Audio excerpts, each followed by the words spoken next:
Harrison looks from the outside to be your average teenager. He goes to school, plays video games, even listens to music in his room. But there's one difference. I'm a 35-year-old white man.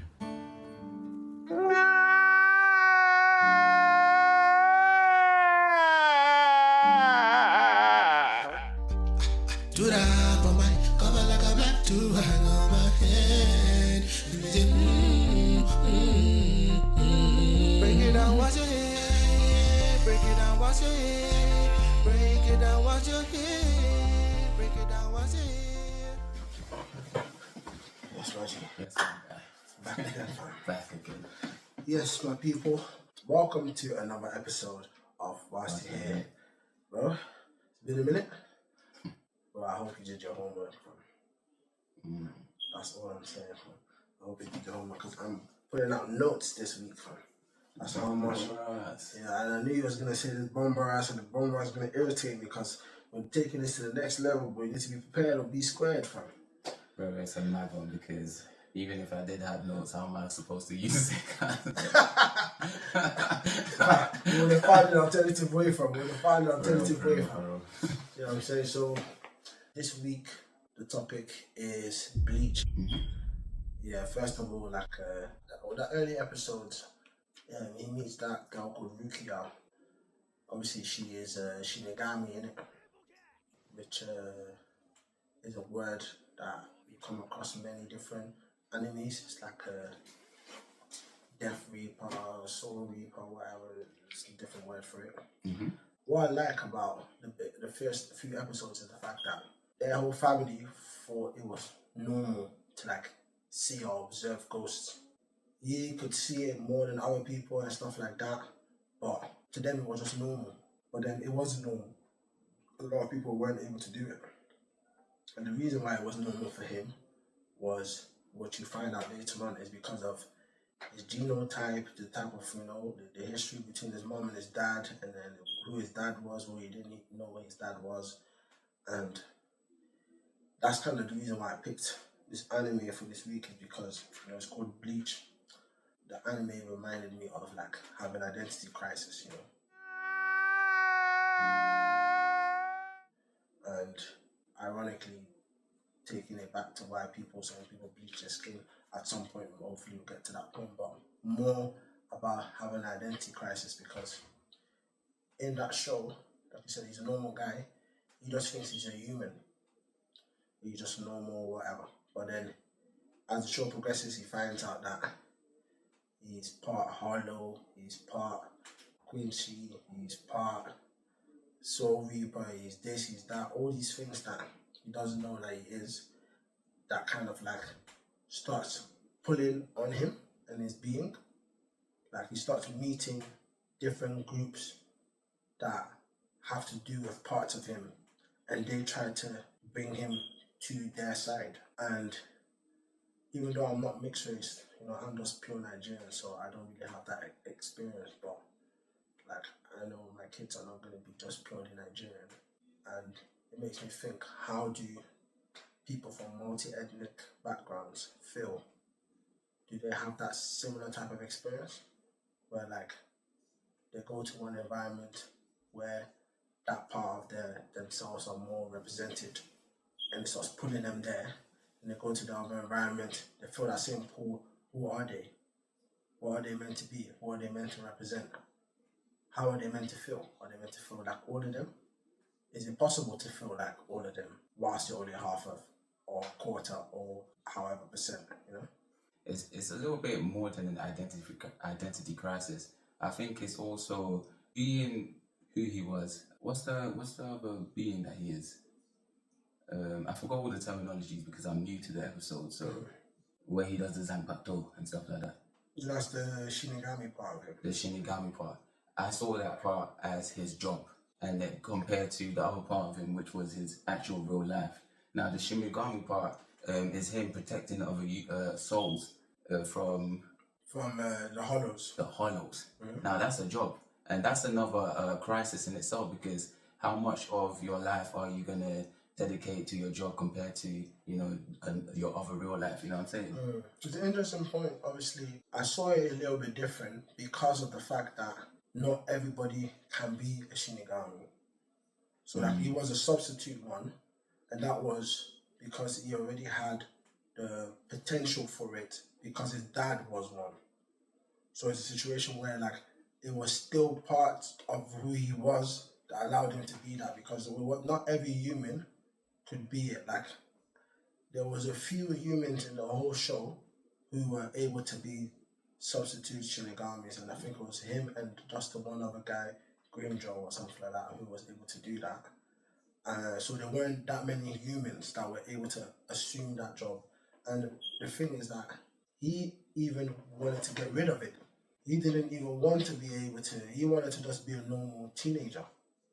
It was when he realized that, with him being a normal teenager or not, his family could be at risk, the people that he loved could be at risk, is what made him think, you know what, I might as well just assume this role. So part of it is also like taking responsibility of the skills that you have, and then the position that you've been put.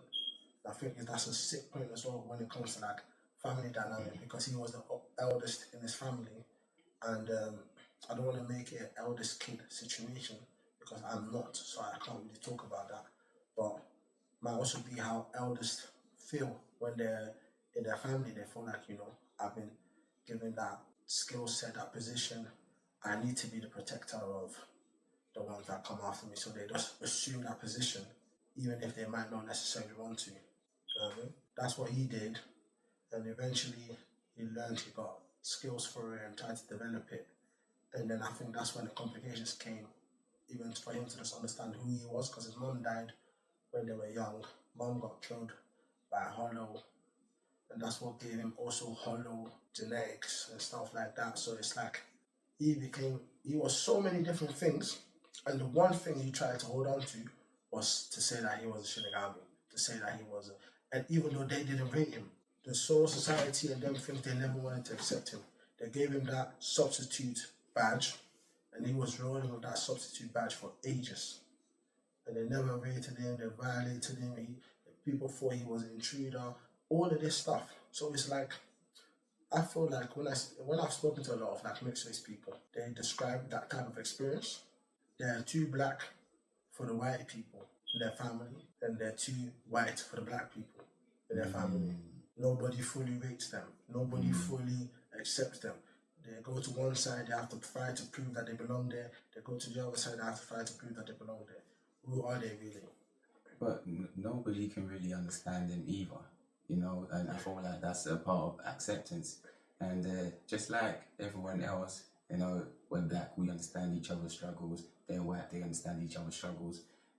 Because they're so divided between black and white, they just need to embrace that. All right, all mix have their own struggles, and this is what us mix are. You know what I'm saying? Just like that. Yeah, and that's why like there's been some mixed race people that I've spoken to, and they've said they feel like mixed race should be like an identity by itself.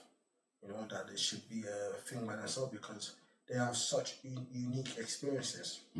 We just can't relate. Like I would find it like I find some solace in the fact that I know that I'm fully black. So even when it comes to like understanding how my community is being influenced by outside forces or even by white power structures, racist power institutions, it's a very clear boundary for me. Like if I wanted to just say I hate these institutions, these racist institutions, it's easy for me to say that and to just stick with that. But if all of a sudden part of who I am in the core of me has established those racist institutions, what do I do with that information? Bro, it goes deeper because they can even say that, we're mixed race and we have our own struggles, because mixing with so many different races, like they won't even understand each other's struggles. Like imagine a black and Asian, or Indian and Asian, or all these kind of different mixes, all these different kind of cultures. Like you can't really say that a white and black mix is gonna understand those kind of culture struggles. So it's so crazy because they got a bit of everything. It's where do you go from there?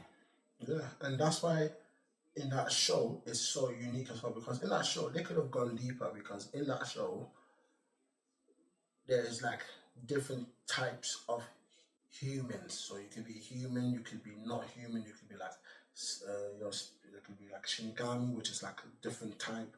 You could be a Ranka, all these other different things. But in that show as well, they also actually had races of humans. They had like black people in there, whatever, different races there. They could have even broke that down, same way they break it down in, let's say, like Naruto. Because like in Naruto, you have whole tribes of black people, whole tribes of different people, you know? And apart from you facing different challenges being a different tribe, you also face different challenges being of a different race and being different color and XYZ. So they could have broke that down even to the craziest level on that show, but they only gave us just the difference of being Shinigami and this and that, and you could see how much complication came in that. They will have one friendship group. In that friendship group, you have a Quincy and this and that, and in different parts of the show, their identity pulls them away from the friendship group because their identity is still their identity. It's like me and you are friends now. You're Caribbean and I'm African. Even though we can say, yeah, there's so much relatability from a historical standpoint, we're all the same people. If right now, I don't know, for some reason there's a war between all the Caribbeans united and all the Africans united, somehow there's going to still be some type of friction in our relationship, even if we didn't want it to be there. Because you might go back home and then people be like, yeah, I know we like Collins, we see Collins, but Collins is African, you know, so you need to be, and then same way, we know Anders, but watch out with because he's Caribbean, you know. External influences. External reasons, and that's what you saw in the show. Like, they were friends, they knew themselves, they loved themselves, and then all of a sudden, things with their families start taking place, where their identity becomes the most important element of their self-identity. And that's the reason why I took this show, the Bleach thing, because it's like, it keeps on questioning that main character's self-identity, because he couldn't just choose the one, because he was almost every different identity that was in the show. He was black, he was Asian, he was white, he was, he was all of them. And in different parts of the show where the Chinese now are fighting the blacks, he now needs to start thinking raw.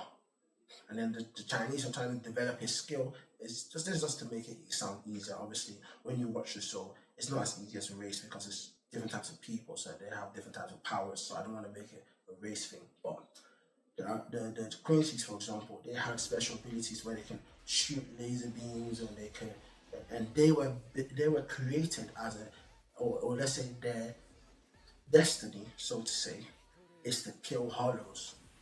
But he is part hollow and he's part Quincy. So when the part of the Quincy starts attracting to him to want to like fulfill that part of him, but then he's part hollow, what does he do? A part of him is a nationality or identity that is created and the whole main mission is to kill another part of him. And that's, I think, like a dilemma that I would personally have if I was a mixed race person, because I could go somewhere where white people were to talk, maybe, if that's the case, I don't know what they do, but they could potentially be talking about institutions that they've put into place to subject black people and to benefit from that subjugation. And then the next day, being in an environment where people are complaining about being subdued by those power structures. What do you then do? I don't know, man, but all I do know is that's how you have an identity crisis.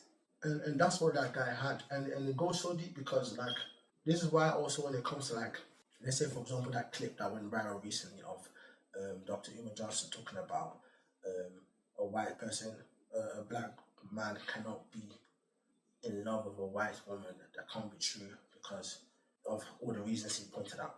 I don't even want to focus too much on the reason why you can't be in love. I want to talk about just the complex dynamic of the relationship by itself. Just being with somebody of a different nationality and, the risk that can take. Some people, by choosing to be with somebody from another race, they have to forsake their whole family. They have to leave their whole family behind. They can never go back home. They can never take their kids back home. Their kids can never have a relationship with their grandparents and stuff like that because of the fact that they've chosen to be with somebody from a different race. And that kills you inside, no Yeah. matter how positive you want to move forward. It's mad. And sometimes, like, we might think, yeah, we live in, most of us that are viewing this is probably going to say we live in a Western society, democracy, wah. But even if you're just going to think about the norms and values that are so different between different groups, that on its own can bring complexities. Even when you have people from this, even if you're saying just Caribbeans to Caribbeans, a Bayesian could try to be in a relationship with somebody from Jamaica and there could be issues. It's so mad, isn't it? There'll be issues. Nigerians will marry other Nigerians and there's issues because they might be Igbo and they might be Yoruba. Matter of fact, even Yoruba and Yoruba and there will still be issues. Yeah. So doesn't that nullify what you're saying about being with someone with a different race, because it really doesn't matter, because there's still going to be issues? The reason why I don't think it nullifies it is because even though I'm saying there will be issues, the issues I think expand with the lower level of compatibility, or I'll say with similarities, I should say. Because when the groups are less similar or have less things in common, it becomes harder. Like, it doesn't have to become harder, but I'm just saying, I'll say the odds are stacked against you because there are more differences than similarities. Like, if you can just say, like, it's just like they say, living with somebody. If you know that you live with somebody and you have most things in common, you know that that thing is going to be smoother living than somebody that everything is different. You like to clean in this way, the person likes to do the exact opposite. You know there's going to be friction. So when there is so much cultural differences, the odds are higher that things can get more complicated. No, definitely. I do feel like when there are cultural differences, there's more of an understanding, because you know that the person's different because of their culture. And also, I feel like, let's take it was just a different tribe level, like Igbo. I feel like you're gonna maybe fight against this person more, because even though that you know that they are a different tribe, they're more similar to you. So you just feel like, oh yeah, I might as well go get someone of my same tribe. The point I'm trying to make is, because there's someone of a different culture, there will be more work that you're more willing to be putting in, because it's a different culture. Yeah, could be.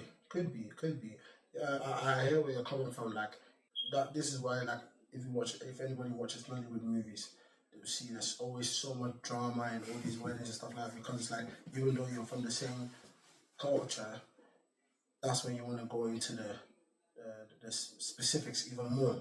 You want to align things even more. I do hear that part, but at the same time, I feel like sometimes what also matters is like the culture that you have between the people that are trying to be together. Because, like, one of the reasons why I feel like we are being exposed to so much mixing in terms of nationalities is because, like, in a place like England, there is, like, let's say, like, London culture.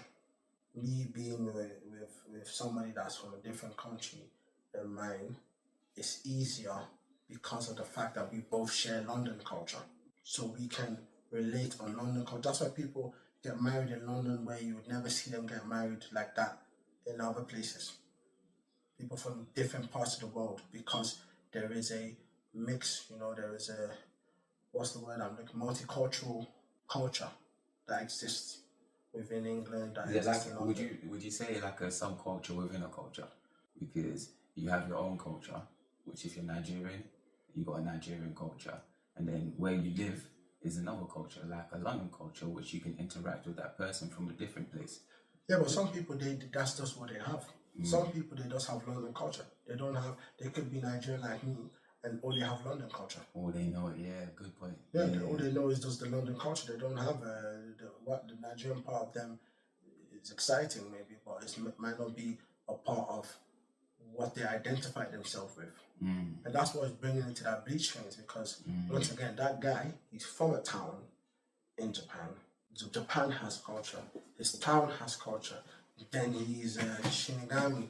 Then he's a Quincy. Then he has Hollow. Then he has full brain powers around. Like, he has so many different things. And he holds so strongly onto the Shinigami side, because in the show, the Shinigamis are presented as predominantly good people. even though they are, loads of them also did bad stuff. The overall idea of what the Shinigamis do is presented in the show as morally good. But then the Shinigamis that do bad things, this is why a lot of times when I watch this type of show and animes, I like a lot of the bad guys because I see where they're coming from. Because in the bad guy's perspective, he is the good guy. He is just trying to represent his part or his tribe, his nationality that is not represented. He's just trying to stick up for his own people, their own people. That's why I said to you when we had a conversation about Frieza and about Dragon Ball Z, if the Saiyans beat Frieza, they would have just enslaved Frieza's people. So does that make Frieza's people bad? Does that make the Saiyans good? How do you know what that is? More times, you know what I'm saying? Because with the Shinigamis as well, when you understand the whole creation of them, I did a lot of research, and then apparently there was like 5 people who started the whole Soul Society, and then eventually those 5 people, there was a thing called the Soul King, and then where Ichigo, the main character, came from, his forefathers did not want to lock up the Soul King, but the 4 other ones wanted to lock the Soul King up, and all 5 tribes had different reasons why they wanted to work together. One wanted to advance technology. The other wanted to find a way, the Ichigo's tribe wanted to find a way that hollows could live in harmony by themselves or in together with humans. Other ones wanted to just find a way to stop hollows from entering the other spaces, to put a lid on them. Other one wanted to destroy all these hollows, and other one wanted to harvest the power of the Soul King himself. So them 5 working together to create the Soul Society, which was deemed as this morally good place, doesn't mean it's good, because the 5 people had different motives for why they wanted to create that. So how does that prove that they are good people when there are so many different, and that's the thing with politics and leadership and all these things. Yeah, it can't prove that they're good people. It just proves that they're good for themselves. Yeah. So basically, for their own tribe. Yeah. They're trying to do what's best for their own tribe. That doesn't mean that it's best for other tribes. Yeah. So how do you come to an overall conclusion? Yeah, what's conceptually good? Yeah. What's conceptually good? You can't then say to me, because the UK is a democracy, therefore the UK is morally good. I don't know what is morally good. What is driving people to make certain decisions? What are the reasons that all these people sit down in these chambers together and decide what they want to decide? You know, I want to bring it back to the part in Bleach where he was talking about identity crisis. Now, for me, when you're in an identity crisis, I feel like the best part is to embrace all parts of you and be the flag bearer of change. And then I can now link into the topic of democracy and politics. Okay. Right now, in Conservative Party, the leader, Kemi Badenoch, is a Nigerian woman. She has, from an outside perspective, embraced the mantle of English woman. From my understanding, she was born in the UK. If I'm wrong, then I'm wrong. But from my understanding, she was born in the UK. But she often talks from the perspective of a person who was privileged to have been able to come to the UK at a young age, or her family was like first generation migrants to the UK. So it's been a privilege, and representing how people who are coming from migrant families should embrace the UK culture and stuff like that, right?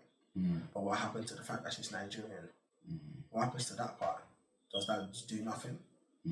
She said some things like, for example, countries that are saying that they're owed reparations and stuff like that should get over it. They are scammers. She said, it's a quote unquote, I can put a clip on it. This is the past. We need to talk about the future. There are many countries now who want to use guilt to try and exploit the UK. They ask for reparations. I saw it as a trade minister. It's not culture wars. I was at the WTO. I won't name the minister from another country. And he was telling me that we needed to give up some of the things that we were doing because of colonialism and because they needed time to develop. These arguments are a scam. She said, people that say that are scammers. And I understand partially what she means, in the sense that it's not as if when you pay these reparations, it guarantees that the money, everybody's going to feel the money. I think, yeah, the aspect of reparation should be changed in a way where it's not just about everyone getting a sum. It should be some form of where we get a certain level of benefit that we didn't get before. I feel you, but and I also feel like when you've done bad, you can't always tell people how they should receive the reparation for the you know what I'm saying, the reward for it. It's like, that's why, for example, the justice system is there. If you do me dirty, if you rob me, you can't then tell me how you're gonna fix it.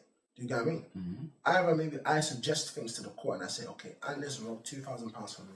I believe he should give me 2,500. 2,000 for what he robbed, 500 for all the difficulties.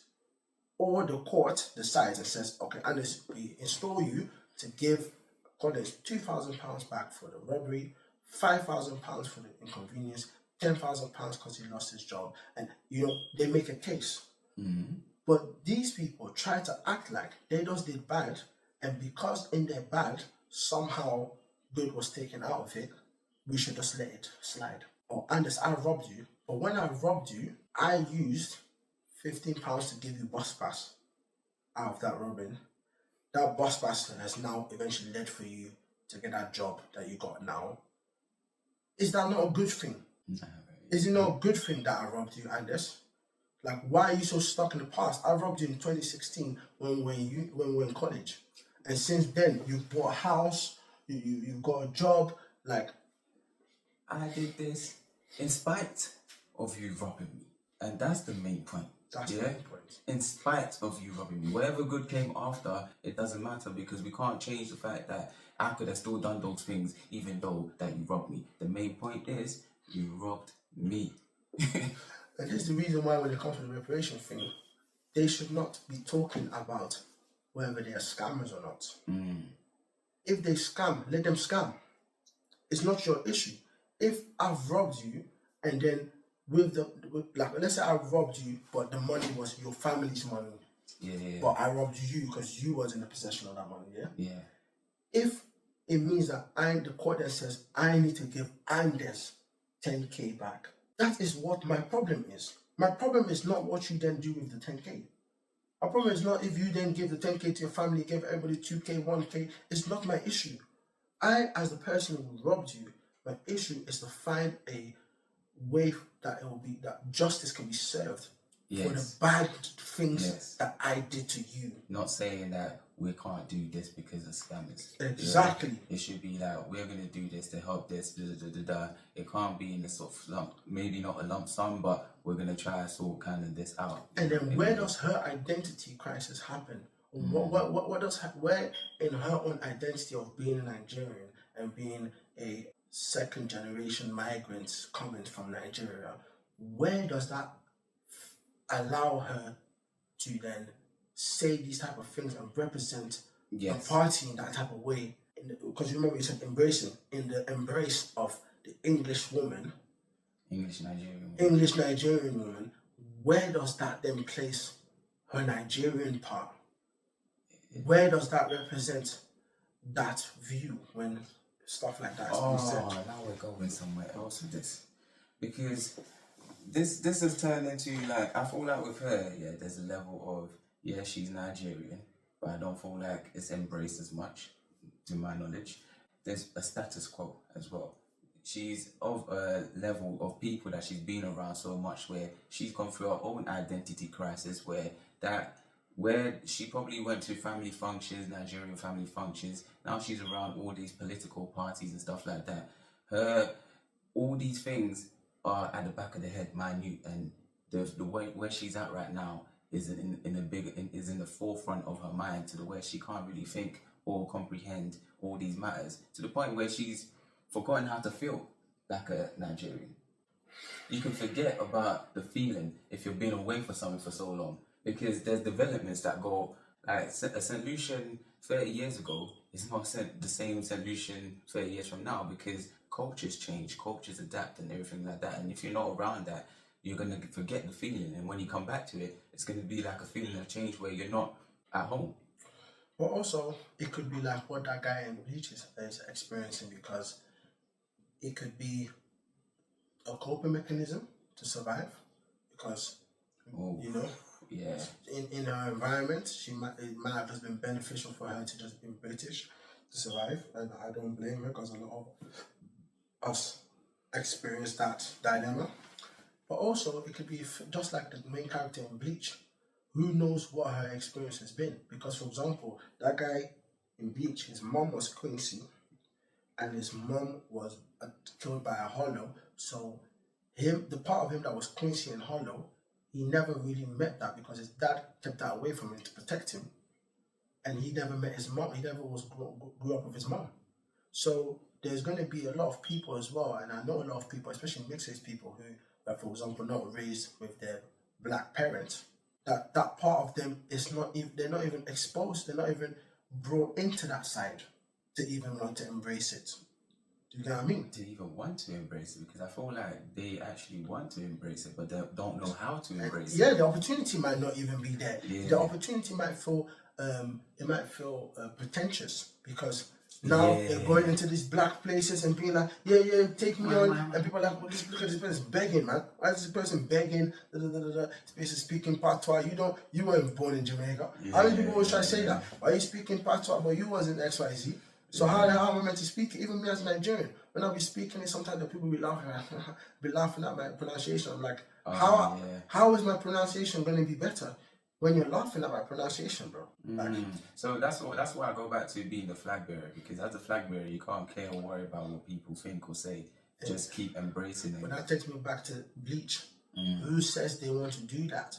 That guy was a flag bearer of the Shinigamis in his own household, even though his dad was already that, but he didn't know his dad was that. But he was the flag bearer, but he didn't even necessarily want to be that. Plus, him being the flag bearer of one side of him, what happens to all them other parts of him that he is also a part of? He's gonna have to find a way to unify.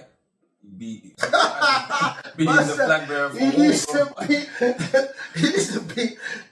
create the United Nations thing by himself, and it's a hard thing. It is a hard thing, but it's not an impossible thing.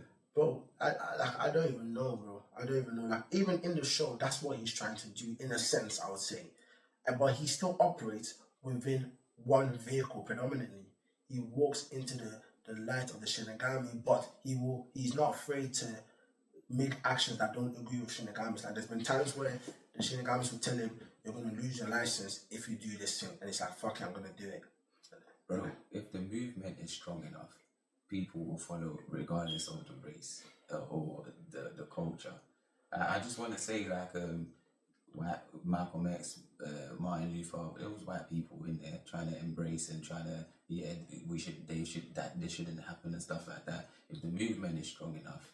But I think people don't always appreciate what the sacrifice is that the movement has to take, because all these guys are dead. That is so true, bro. These guys are dead. All these guys, the families who were assassinated, 100%. all these people, like, when they were alive, they weren't all getting the ratings that they're getting. Now they're dead. Now they're dead. Everybody is saying, learn about them Black History Month. When they were alive, if they were like, if somebody knew where they were staying in a hotel, it had to be undercover. Nobody could know where they were staying. Like, when you think about the practicality in this generation, for there to be such a outspoken leader, the risk is very high. It's very high, but we're taking it back to Bleach and identity crisis. And if you were going to relate identity crisis to being mixed race, I feel like we're not talking about those kind of extremisms right there. But I think it is. I legit think it is. Because I legit think, like, if I was mixed race, I would, like, I don't know, I'm just speaking very naively because I'm not mixed race, so I don't want to undermine, make it look like I can know what they're going through. I don't know what they're going through. But from the outside perspective that I have a limited view, if I was one of those mixed race people that would want to unite people, I would try to make them seem like, you guys need to actually see how lame this is. You need to actually see how lame this is. You guys are doing all these things to each other. Really and truly, me being a part of both sides can see that both of you guys are silly. Both of you guys just need to see that if we were all to work together, we could make things crazy. And for a leader to want to make people see that people need to work together. But bear in mind, all the leaders that we have right now, even in the society, they all show that they take their own people's interest before anything else. There is no leader there is no American president that says, let's all just combine. It's very hard. It's very hard. But I just want to take it back to being unique, embracing your own uniqueness. I feel like as a leader, when you embrace your own uniqueness, people just naturally follow and want to be as unique as you are. So in an identity crisis, your crisis can be unique to where people want to be you. A lot of people nowadays take the approach what Kanye West take is which to ensure that first of all they themselves are powerful enough to be able to make change. Because you can have great ideas, great philosophies and stuff like that, but in this world, power is actually necessary to make influence. Even in the show Bleach, the reason why people start listening to Ichigo is because he was physically strong. He became to a point where at certain points in the show, people just had to realize, nah, this guy might be, if not the strongest guy right now, he's so strong, we actually need him. But that's my point. People test your gangster. When you overcome those tests, that's when you bring more people into your gathering and they understand what the unilateral mission should be. But a lot of times you get stopped before you can even get to that point. Because let's use a right wing example. He's not a mixed person. We use a right wing example. Tommy Robinson. This guy, in my opinion, when I watch his content and I listen proper to what he says, I know he prefers British white people and he's a nationalist, but I do not think per se that he would not work together with other people. I don't think per se that he wants to kill everybody that is not white. That's so mad that you say that because I actually agree. I'm If you read into it and not just see it for face value and not understand the propaganda that's going behind it, do you know what I'm saying? you actually see that. Because, for example, when you put in so much effort into that documentary to uncover people who are like having these rape gangs and stuff like that, and raping women indiscriminately, they weren't only just raping white women, they were raping all white women, but also women from other races. That shows to me that's something, the effort that he put in was at the benefit of human or of all women. Do you know what I mean? So it shows that he can take actions that benefit all people. He still had to operate within the vehicle of the right wing to gain the power that he has before he can then even say, do you know what, let me collaborate now with somebody that's not that. You know what I'm saying? You have to operate within one vehicle to gain the traction. And then before he could even do anything, now they've already ostracized and captured him as a right winger. So it's like, sometimes for you to be able to get that type of traction, that type of voice that you want to create, that's actually going to give you the space to make those actual impact in the decisions, you've already gone along one side too hard for you to, you know what I mean, for you to be able to come back, or you're going to get caught already. It's like Dr. Umar Johnson now. I don't think he wants to kill white people or if he wants to kill white women. I don't think that. But by the time he gets to a place where he can be like, okay, let's everybody live together, X, Y, Z, they're going to murk him. Yeah, probably. So what are you trying to say here, yeah? If you're in an identity crisis, you need to understand what your interest aligns with and then move forward with that. I don't know what the actual, I don't know the answer, if I'm being honest. I don't know what I'm just highlighting is that I analyze that most of them pick a side and then they operate within that vehicle. Very good point. You can't sit on the fence. Like, it would be great, like, don't get me wrong, there are people that speak within the realm of like, we are all humans and stuff like that. But I want you to recognize that that's also a side. Picking the all human side is also a side. And the all human side also has consequences, ups and downs. Because picking up we are all human side, like for example, there's this Indian guy, I forgot his name, it's like one of them health gurus. he speaks a lot of our we and everyone in the world, different races, nationalities they believe in, and they follow him and all that stuff. But he finds another common denominator because people always have to find something to want to rally behind you. You know what I mean? So if I'm saying, okay, everybody is a human being, but my view in life is looking at life from a psychological lens. The psychological lens is now my driving vehicle. Because there's going to be people that have lenses that are not psychological and don't agree with my lens.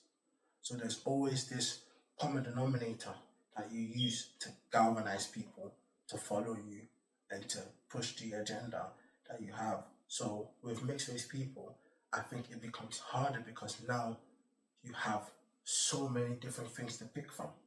For me, it's easy. I'm just Nigerian, I'm black. Easy. I either say I'm black or I'm saying I'm a citizen of the world. Easy. If you're mixed race, I'm white, I'm black, am I Chinese, am I European, am I African, am I... And that's what you see my man go through. He tried to choose the one Shinigami, and even when he did, all them other sides kept on start pulling on him. And that's why when it comes to when you see certain African people change their names, change where they're from, try to change their appearance, bleaching their skins, all of this is an attempt to make that internal battle easier. What do you mean by that internal battle easier? Like for yourself? For yourself. Okay, like would you feel like the bleaching of the skin? I understand that's an identity crisis, but would you just feel like it's more of a crisis of trying to fit into society's norms of what is more wanted? And you do that if you have an issue with your identity, because the thing is who you are is who you are. You get me? Like, let's give you an example. Back in the days, I used to be very conscious of my nose. I used to be conscious of my cheeks. I used to be conscious of my backside pores, because it was larger than most man. Yeah. But I'll be honest, bro. I don't have to be shameful about these things. You know what I'm saying? So these are things that I was very aware of, and none of these things have disappeared. The thing what changed is the way that I experience any of these things. If I was still having that lens that I had before, I would still be conscious of all those same things. And when I think about the beauty standards in life, they have gone up and down. When I grew up, black guys were ugly. Like you needed to be even lighter than you are to be ling back in the days as a guy.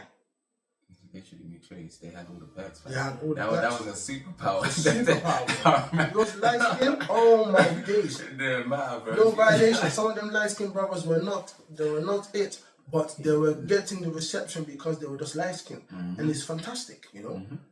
And then all of a sudden when they turned around and it was blacker, the berry, the black and tall, handsome, whatnot, and all of a sudden now we're in fashion.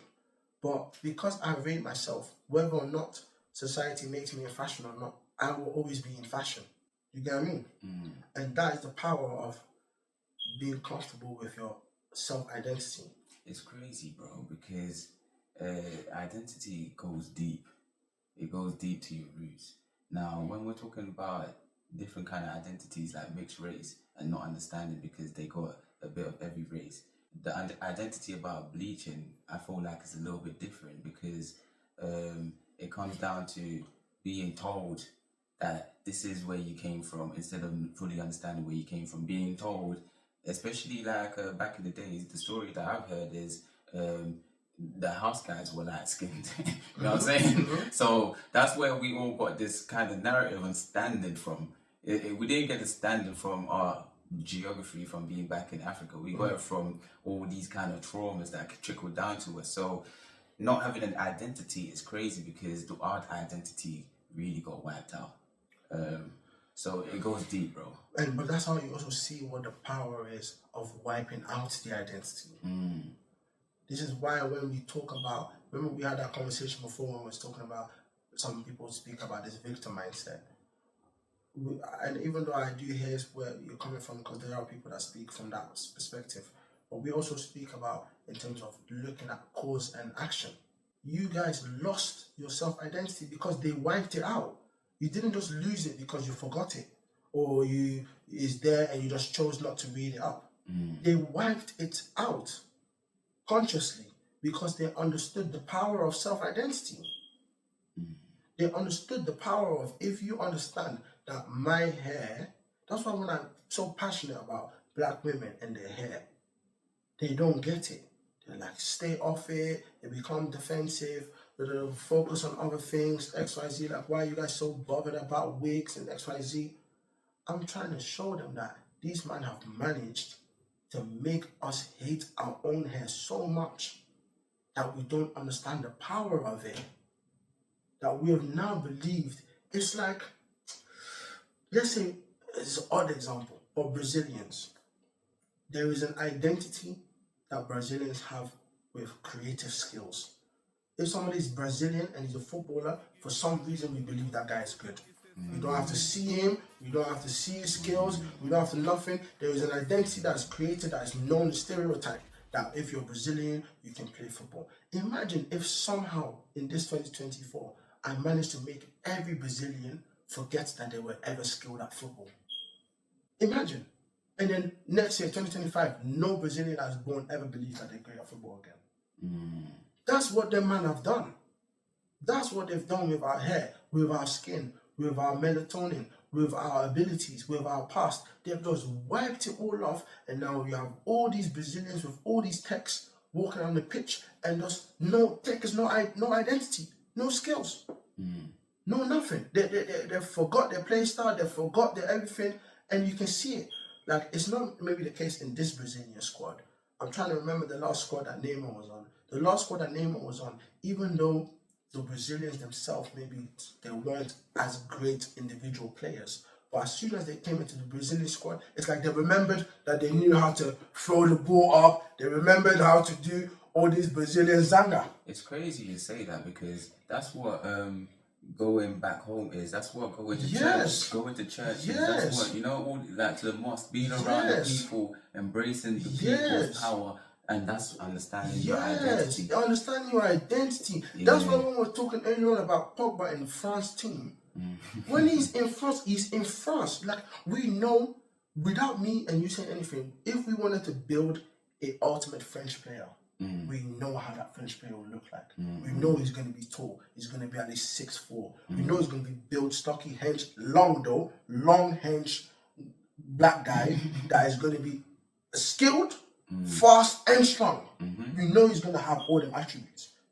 Like, we know what we're going to build. So when he goes back home, he's back into that environment that's going to foster the best possible French aura. Same with the Italians. When they start going back to their squad, aura. They have the Italian swag, they have the everything. Spanish players, they come back to the Spain team, they start doing flowing football. Yeah, you're cooking, because your facts is the aura. When you ain't got that aura, the flame is just flickering. It's, bro, and that's what... You easily be blown out. Easily be blown out. It's not everybody that is gonna... And that's why it matters, for example, what league certain people play. Why do you think, like I said, came back to France and the aura was back? You think if he went to Germany, he would be banging like that? And no disrespect to him, not to say that he's not a great player. He is a great player. But trust me, he wouldn't have the aura he's having back home right now. So, to bring it back to Bleach, bro, I didn't get to watch the last episodes because there's so many episodes. But could you explain how it kind of ended to see how that identity crisis resolved itself? So, it's very interesting because even within the new series now, there's still elements of his self-identity being explored. Because he has almost every tribe or any type of human or spirit or angel or Shinigami, whatever, he has almost every type of it. So in the beginning, he's only exploring two. In the beginning, those episodes that you're watching, he's exploring the side of him that is or three actually. He's exploring the Shinigami side of him, he's exploring the Hollow side of him a bit, and he's exploring the Quincy side of him. And the thing that makes it so sick is that as he's facing more dangerous bosses, he every time goes within himself and then has to fight the him inside of him. Or he has to fight those identities. He has to fight the Quincy side. He has to fight the Fullbring side. He has to fight the Shinigami. He has to fight his own Zanpakuto. He has to fight his own weapon. And that is his identity. The part where the first season ends is, or close to it, he, for the last time, he goes and fights. He's fought and beaten his own self so many times. But then every time there's a part of him that's wild, the hollow side, which he's always afraid of, because when he becomes that hollow, he becomes uncontrollable. He's afraid of it. And that's why when I watched it this morning, I almost felt like I was talking to myself. Oh, well. Literally, bro, because that relates to me, to like the side of me that is like pro-black, super pro-black. Because I feel like if I go super pro-black, the way anything I'm going to say is going to be, it's uncontrollable, fam. It's crazy. People can take out of context. The power is going to be so crazy, but at the same time, it's uncontrollable. You know what I mean? His dad says to him, the ultimate move that he needs to learn, his inner self is going to tell him how to learn it. He goes and speaks to himself. He's scared now. And this is also why I am in my part right now, where I have to make a decision. Like, I'm scared because the final bosses now are looking even bigger than they were before. He's scared. This final boss showed him that it's almost impossible to kill him. He's speaking to himself. His self tells him, his self brings out the ugliest version. He said, you know what, I can't let you live your life this way. I'm going to bring the ugliest version out now. You face him now. He brings that hollow side out of him. And then he says, this is how you looked like when you lost all your control. And he was shook. And then he was like, oh, what do I need to do? Do I need to defeat it now? He said, no. But then they fight. And then that other side fights and whoops his ass. And then he's gaining more confidence. He's gaining his confidence back to attack. And his other version tells him, look, we are now in your mind. Back in the days, these buildings used to be skyscrapers. Now they're all small buildings because you're shook. You're scared. Wake up, fam. Like, what's going on? And he's like, cool. Eventually, as he's trying to fight that version of him and trying to overpower it, at the last minute, the thing attacks him and he decides not to attack it back. And the thing stabs him and he accepts all the different parts of him. That's when he unlocked the full mode, the full energy, everything of the final version of him. That's the most powerful version, because he had to accept even the uncontrollable, the dark, every version of him. That's what I've been trying to say. If you accept being the flag bearer, that it all comes with that, you know what I'm saying? Accepting everything that you are, embracing it and not caring and trying to push it forward. Yeah, but the thing is, at the same time, like, in anime, it's the reason why I like anime is because they're not bound to our reality. But that doesn't mean that they don't give up a lot. Like, before he won that battle, he was depressed. He had lost his powers twice. And when he lost his power, he went from being the strongest guy to now being a civilian, to the point he couldn't even see. That same girl that he saw, Rukia, he lost his power so much that he couldn't even see her no more. And that had become like his best friend. Imagine you losing your best friend. Like, he lost a lot to get to that position. Like, if I now said to you, you're going to lose your house, you're going to lose me, you're going to lose XYZ to be a flag bearer, it would be hard for you in that moment to make that choice. It'd be hard for you to make the decision. Yeah, so it's like, we don't know what we're going to have to give up in this life. Like that Toby Robinson, he hit me when he said that in one of the things interviews I heard him, and he was like, he's sad that he never dropped that documentary like in the cinemas and stuff like that, because they actually forced him to like not drop it. Like, you can find it if you look for it, but it's not like readily available. So he was like, he regrets that he didn't, because he was shook. But then he said he realized that if you're going to do something in your life and you're going to be shook, there's no point doing it. Especially if you know you're fighting against the powers, you might as well just go balls deep, all out. He's going all out from, he's lost his family. He lost his wife because of all this stuff. Now he's in jail, he's not seeing his kids. Like, bro, like, he took a fat L. How many people, even that are like, and whatever, what's it called, NDL or whatever they are, how many of them are willing to take the L's that he took? He was a successful businessman, losing all the business. He went to Australia. Yeah, was it correct? Australia? Yeah, it was Australia. He went to Australia and then booked out talking shows where you're just going to just talk to the crowd, XYZ, making money, sold out all the tickets that for every event. He had to even create extra events. And the police just came and said, we're shutting it down. He said, why? They said, we're just going to shut it down. And they said, we understand with XYZ is fucked up that what we're doing to you, but we have to shut it down. So how can police even say to him, we know it's fucked up what we're doing to you? Does fucked up do to him, does that pay his bill? No. Does that pay his kids' tuition? Does that give his kids a dad whilst he's in jail? People think this leadership thing is a joke thing. That's the reason why we don't have no leaders in the black community right now, because it ain't a joke. The risk is heavy. Yeah, facts. Being a flag bearer is heavy. Like, that's why when it comes to these podcasts, there's no podcast that's going to speak truth like what we're speaking, because the risk is heavy. So it's a mad one. And taking it back to Bleach, and in terms of being the pallbearer, he also ultimately only wants to protect his loved ones. So it's also a different thing. He did not call himself the advocate of all mixed race people in that show. His driving force, the reason why he left that depression, the reason why he got that power again to fight was when they kept on confronting him with, listen, your two sisters, they're gonna get fucked up right now. That guy is there, he's gonna fuck them up, broski. He's gonna do something to them. You better fix the fuck up. It wasn't, save all the mixed race people and represent their views and opinions in parliament. So he was doing that, and in the pursuit of doing that, wanted to always be powerful enough to be able to, and that's sometimes what we black people do. We, in our own domains, become as successful as possible so that we can always protect our own. As long as I can put food on my table, my kids can do everything, I can XYZ, that community thing. Like even in that show, in the Bleach, they don't talk about how they built Soul Society. What it took for those 5 families or those 5 founders to allow their families to unite to create a one society. You don't know what sacrifices they had to make, what one person had to do to the other person, which sin one person had to forgive the other family of making. Because me and you can come from a different family. My younger brother could stab your younger brother. But because now we're making Soul Society, I need to forcefully forgive. Because we're setting up something now. Nobody talks about that.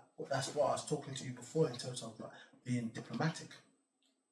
People don't tell you the diplomacy that's necessary to establish things. That's what we're lacking in our black community. We don't have the diplomacy. If I said right now, anytime I say now, okay, let me set up a business, people start talking about, yeah, but you can't trust this person, you can't XYZ, At some point, we have to move beyond it.